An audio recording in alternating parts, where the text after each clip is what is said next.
Vamos a profundizar en el contexto de la pandemia, la vacunación, pero también los datos que ha entregado el Ministerio de Salud. Para eso nos acompaña el doctor Ignacio de la Torre, presidente del Colegio Médico de Valparaíso. Doctor, como siempre, muchas gracias por estos minutos. ¿Cómo está? Bien, Nicolás, muchas gracias a ti por el espacio. Muy buenas tardes. A ver, quiero primero ir a lo que comentaba Daniela González en su reporte, que tiene que ver con los datos que entregó el Ministerio de Salud sobre los pacientes internados en unidades de cuidados intensivos. Hasta la fecha y a nivel nacional se habla de un poco más de 30-34% de pacientes en UCI por causas asociadas a COVID-19. Ahora, esto es a nivel nacional. En el sentido de regiones podríamos ver diferencias. No sé si en la región de Valparaíso, por ejemplo, se ha visto un aumento en términos de la ocupación de camas críticas producto del coronavirus. Mira, se ha producido un aumento de ocupación de camas críticas por COVID en todo Chile. Sí. De hecho, la última semana, si lo comparamos, tuvimos un crecimiento cercano al 34% respecto de lo que son las camas críticas. O sea, en la última semana crecimos 34% en camas críticas. Lo que muchas personas han planteado, y de ahí surge de pronto la confusión, es que si nosotros nos remontamos a Delta, con muchos menos contagiados, teníamos muchos más pacientes en UCI. Claro. Y si nos vamos antes, a la variante original, ahí sí que con muchísimos menos contagios teníamos más pacientes. Y por lo tanto ahí está una prueba fidedigna del impacto de la vacunación, que nos ayuda, como siempre se ha reiterado, a enfrentar y reducir las formas graves que te llevan a una UCI o te pueden matar de coronavirus. Pero cuando los contagios se descontrolaron, como el escenario actual, y cuando pasaste a tener prácticamente 5 o 6 veces más contagios que lo que teníamos en Delta, lo que nos termina de ocurrir es que aún así la cantidad de pacientes que hoy día están empezando a entrar a UCI son un número que va sumando todos los días y que nos va ocupando camas que ya no están tan disponibles como estábamos el año pasado,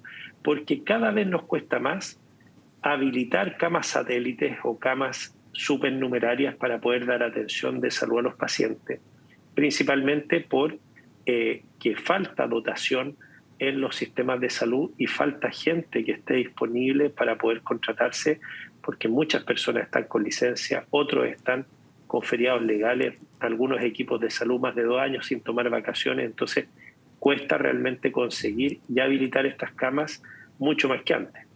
Aunque bueno, ese punto, doctor, creo que es súper clave y relevante para también generar la conciencia del contexto en el cual estamos viviendo. El personal de salud es que es escaso principalmente porque ha estado 2 años trabajando sin parar. Y en algún minuto, si uno podría hablar de quizás los meses más halagüeños, digamos, de esta pandemia, cuando la ocupación era baja, igualmente teníamos otra ocupación de camas críticas que tenía que ver con las patologías no COVID. Esta otra pandemia también que se ha ido aumentando producto de diagnósticos más tardíos, de controles y también de tratamientos que han sido postergados en algún minuto cuando estábamos en uno de los pics de esta pandemia sin vacuna al principio del primer año. De hecho, no había cirugía electiva.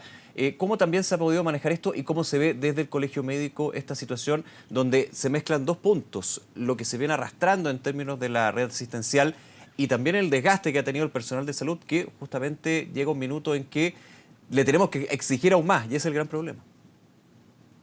Bueno, nosotros nos reunimos con las autoridades del MinSal a finales de septiembre, cuando se anunciaba que cerca de 18.000 trabajadores de salud no iban a ser renovados, precisamente porque se decía que ya estos contratos que se habían generado por el COVID no iban a ser necesarios. Nosotros planteábamos que un volumen importante de ellos podía quedarse como parte de la dotación para tratar de mejorar la infraestructura de camas de las distintas índoles y los servicios de atención que se entregan a los pacientes en la red pública, porque sabemos que hay una brecha. Nosotros tenemos menos camas que otros países. Tenemos la mitad de médicos, por ejemplo, que tienen otros países con los cuales en las últimas semanas no hemos estado comparando, como Dinamarca.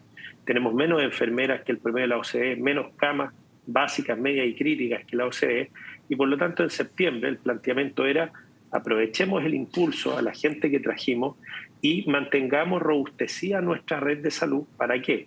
Para que los equipos se puedan tomar vacaciones sin dejar desprotegidos a los pacientes, para que tengamos recambio, para que podamos reemplazar a la gente. Fíjate que cuando hoy día hay un turno, cada vez cuesta más conseguir a las personas que reemplacen a aquella persona que le toca una vacación, que está con licencia. Entonces, una persona que hizo turno hoy día tiene que reemplazar tal vez y hacer otro turno de nuevo el jueves o el viernes. Claro.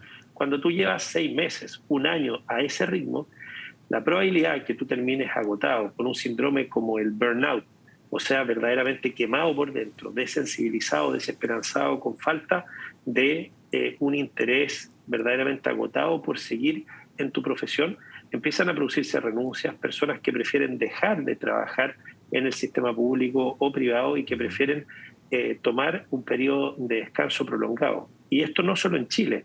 España, en un reportaje reciente, habla que cerca del 50% de las enfermeras han considerado dejar su trabajo y no seguir contratadas porque están realmente agotadas. Y acá en Chile, si nosotros investigamos eso, se hizo en su momento, sobre el 30% mostraba signos de agotamiento importantes, me refiero a los trabajadores de la salud.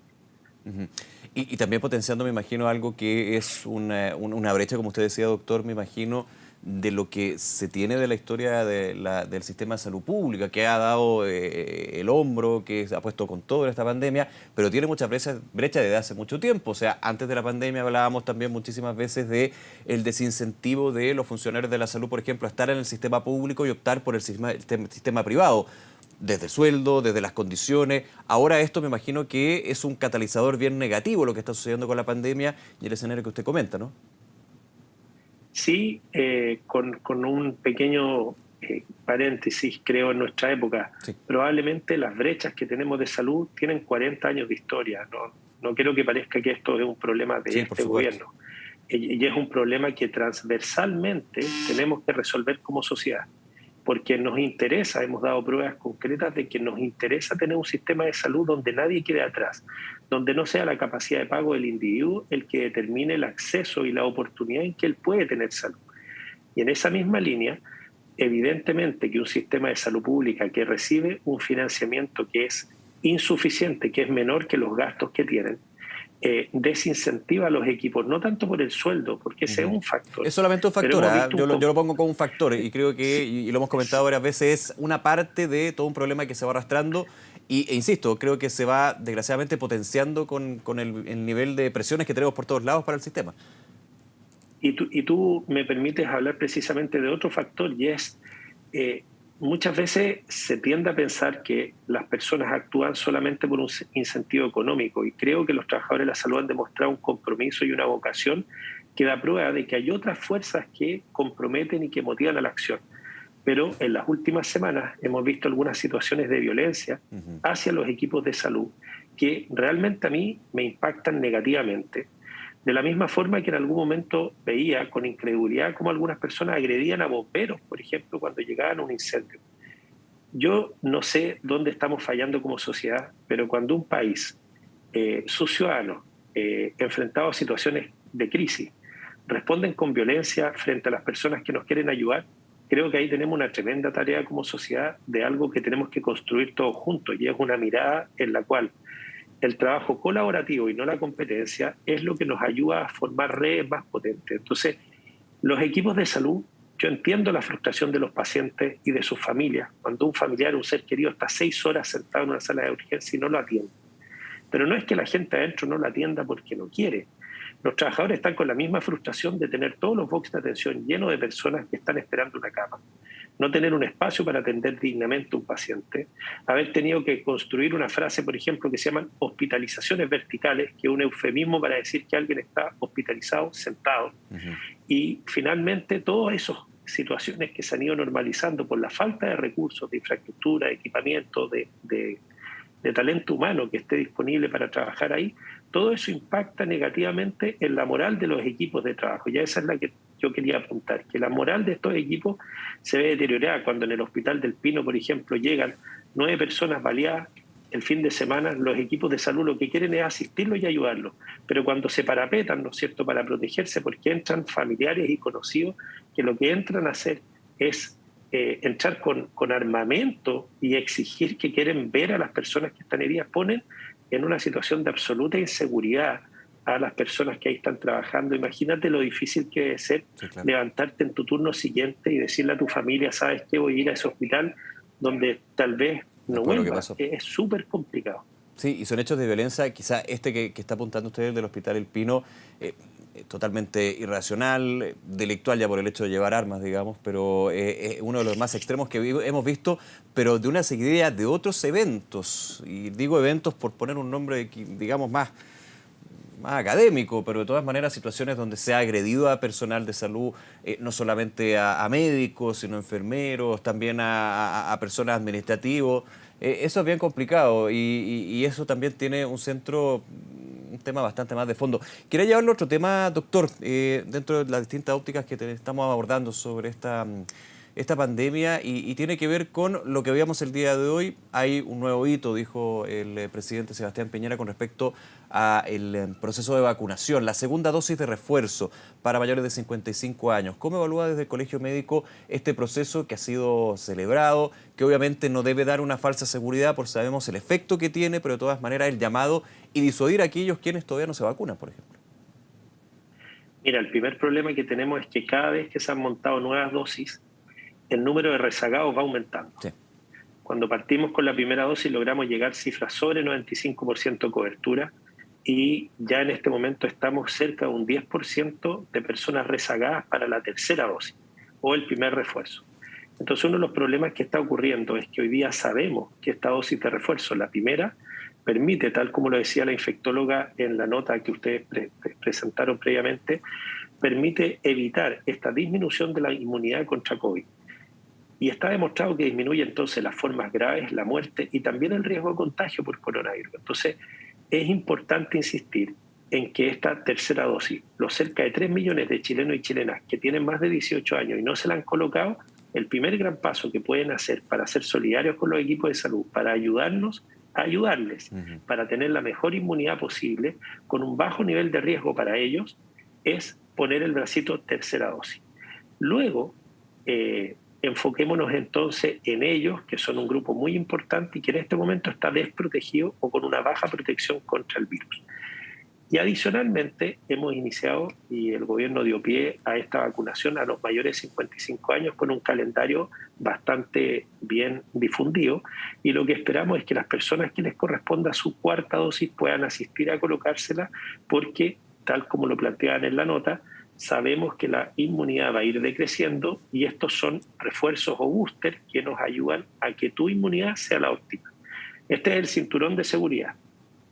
La mascarilla podemos considerarla un segundo cinturón, incluso una especie de airbag. Manejar a la defensiva significa evitar los espacios cerrados, mal ventilados, las aglomeraciones. Pero ninguna de estas medidas reemplaza las otras. Tenemos que subirnos al auto con el cinturón de seguridad y si no lo hacemos, cuando prendemos el motor suenan las alarmas. El airbag tiene que estar funcional y nosotros tenemos que manejar de forma bastante cuidadosa. Si hacemos eso, probablemente nuestra probabilidad de accidentarnos, en este caso nuestra probabilidad de enfermar gravemente por esta patología, es muy baja. Pero nunca estamos 100% cubiertos de que alguien que viene en otro carril, en otro sentido, haga alguna maniobra, sufra un accidente y nosotros también terminemos involucrados en un accidente. Por lo tanto, las medidas preventivas siempre las tenemos que utilizar todas de manera complementaria, con el ánimo de reducir la posibilidad de que nos enfermemos y terminemos teniendo una enfermedad grave por coronavirus. Sobre ese punto, doctor, uno podría pensar, me estoy adelantando ya a marzo, digamos, o quizás ya podemos estar hablando de eso, de lo que podría denominarse como el efecto verano de la pandemia. Se vivió, y hago un poco el recuerdo, el año pasado, justamente, en los meses de enero, febrero, cuando el relajo, cuando la laxitud, digamos, en las medidas de autocuidado, tuvo efecto en las cifras. Ahora, la diferencia con respecto, si hacemos la comparación con el año pasado, es principalmente que se adelanta. ¿Usted ve que de alguna manera este efecto verano podría aumentar aún más este pic? Es bien complicado hablar de pic porque finalmente el pic hay que verlo en retrospectiva, no se puede ver en el presente. ¿Esto podría seguir acompañándonos marzo, abril? ¿Cómo lo ve usted? Mira, lo primero es que hay algunas conductas nuestras como seres humanos que tienen o que le dan facilidad al virus para contagiarse. Y dentro de esas conductas hay muchas que tienen que ver con nuestra vida social, con nuestra conducta de consumo y también con nuestra conducta de esparcimiento o recreación. Cuando nosotros hablamos de algunas actividades que nos entretienen, muchas personas se entretienen yendo a un centro comercial, un mall, ¿no es cierto?, una multitienda a comprar al consumo. Hay personas que se entretienen en un restaurante, en un bar, en una discoteca, hay personas que se entretienen en un cine. Todas esas actividades que he nombrado las he escogido porque son actividades que ocurren principalmente en lugares cerrados y que no están bien ventilados. Y esas actividades son las que favorecen más el contagio. Si nosotros además estamos en una comunidad chiquitita, turística, que tiene normalmente 10.000 personas y que ahora en el verano tiene 40.000, y que los espacios comunes están todos aglomerados, que incluso al aire libre la gente está a menos de medio metro de distancia, donde incluso en una playa, en un parque, están todos muy cerca unos de otros, lo que estamos haciendo es generar el lugar perfecto para que el virus se disemine, se contagie de manera más rápida. Y eso tiene que ver con nuestra forma de ser. En estos 2 años, claramente hay un montón de actividades sociales que echábamos de menos, que extrañábamos. Esas actividades, cuando tú las realizas en momentos de baja carga viral, de baja contagiosidad, el riesgo de que se produzcan brotes es más pequeñito. Sí, claro. Pero hoy día, con una positividad del 24%, prácticamente 1 de cada 4 test es positivo. Si tú lo piensas en un restaurante, aunque te tomen la temperatura, te pongas alcohol gel, te vas a sacar la mascarilla para comer y lamentablemente, si no eres tú, 1 de cada 4 personas tal vez va a estar positiva ahí. Alguien te va a contagiar de manera inadvertida. No quiere contagiarte, tú tampoco quieres estar contagiado, pero has elegido ir a un lugar de mayor riesgo de contagio. Esa es tal vez la decisión que tenemos que aprender. ¿Dónde está el virus? Ojalá pudiéramos ponernos unos lentes y ver al virus en el aire. Y cuando lo viéramos de esa manera decidir no entrar ahí. Pero eso no se puede hacer. El virus está en una escala que necesitamos un microscopio electrónico para verlo, no lo vamos a poder ver nunca de esa forma. Y la única manera que nos queda es tratar de entender cómo se contagia y actuar en consecuencia para prevenirlo. Claro, y aprovechar, me imagino también que conocemos bastante más de este virus, obviamente se va actualizando, especialmente con las variantes, pero de todas maneras tenemos más conocimiento, hay que ponerlo a la práctica en este autocuidado. Doctor de la Torre, como siempre, muchas gracias por su tiempo y por acompañarnos esta tarde, que esté muy bien. Muchas gracias, Nicolás, y solamente enviarle un mensaje, un abrazo fuerte a todos los trabajadores de la salud, especialmente a aquellos que han vivido estas situaciones de desánimo, desgaste, tal vez actos de violencia sobre ellos, y pedirles que sigan ahí trabajando y entregando su tremendo esfuerzo para salir adelante de esta difícil condición de salud. Nos sumamos al abrazo, por supuesto. Gracias, doctor, que esté muy bien. Chao.